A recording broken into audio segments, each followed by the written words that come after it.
Hello everyone, it's so good to be here again. Last time I got to see small things like these, which is Cillian Murphy's latest film following Oppenheimer. He's hot off his Oscar win over there, and he's following up with yet another really compelling project. And it seems he's continuing his tradition of re-collaborating with past friends. The director Tim Mealins on this project has previously collaborated with Cillian Murphy on Peaky Blinders for several episodes. And this film is an adaptation of the book from the same name by Claire Keegan that came out in 2021. Apparently people really appreciate that book, but it's the first time I hear of it personally. In any case, for a brief synopsis, this is happening in 1985 Ireland, where Cillian Murphy is playing this coal miner who goes by the name of Bill Furlong. And throughout his work, he discovers some pretty disturbing secrets surrounding this local convent. I don't want to go too much in detail to avoid spoiling the self-discovery for yourselves, but this is very much a historical drama, and clearly the abuse at these convents is something that was happening in Ireland. So this is very much a slow and brooding kind of cinematic experience. There's very much this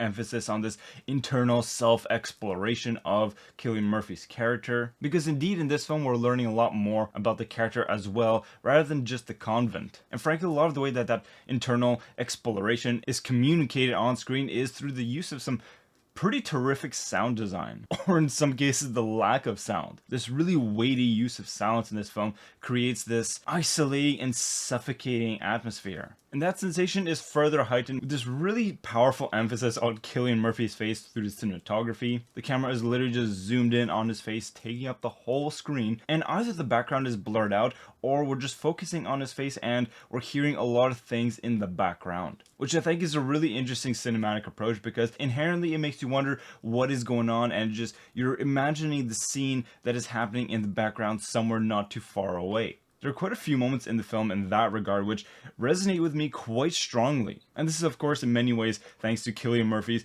incredible performance here. And it is very much a soft-spoken role. And when I say soft-spoken, I might as well just say not spoken at all at times. We kind of saw it last year in Oppenheimer, but here this is several layers further on this incredibly stoic and monk-like silence in his performance. And even though he barely talks in this film, he absolutely crushes it. His angular face is just so perfect for the cinematography to explore a vast landscape of emotions, and there really is just this deep ocean of emotion that's just boiling beneath the surface. This really is a terrific performance, and I would argue one of Cillian Murphy's best. This is even considering with last year's performance. But there is another acting highlight in this film, and that would go to Emily Watson, and she gives an absolutely bone-chilling performance. Relatively short on the screen time, but unforgettable. So as I mentioned previously, the sound in particular is a very powerful and emotionally enveloping experience. Top marks in that regard.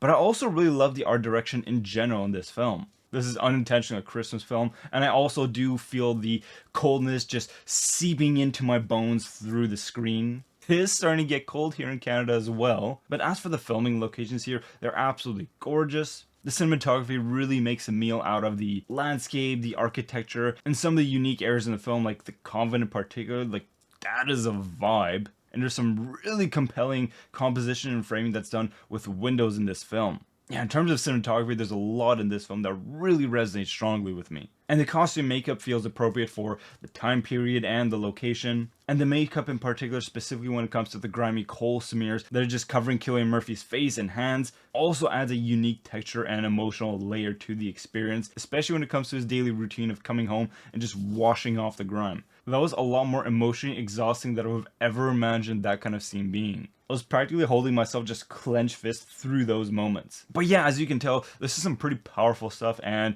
it really resonated quite strongly with me. I highly recommend you go check it out. If you're even remotely interested in this film or are a fan of Cillian Murphy, I do have a feeling that this is a film that's gonna fly totally beneath most, if not all, people's radars. Currently at the box office, from what I can see at the screen, it's like at 3.4 million, which is unsurprising. It really is a soft-spoken and low-key film, but a devastatingly powerful one. So I'm saying at least an 8.5 out of 10. I had a feeling I would enjoy this, but it exceeded my expectations. And as an interesting bonus, it seems that Matt Damon and Ben Affleck are also producing this film, along with Cillian Murphy, of course. Yeah, it seems whenever those two get together on a project, something really interesting happens. In any case, with all that being said, wishing you and your loved ones nothing but the best. Take care and talk to you soon.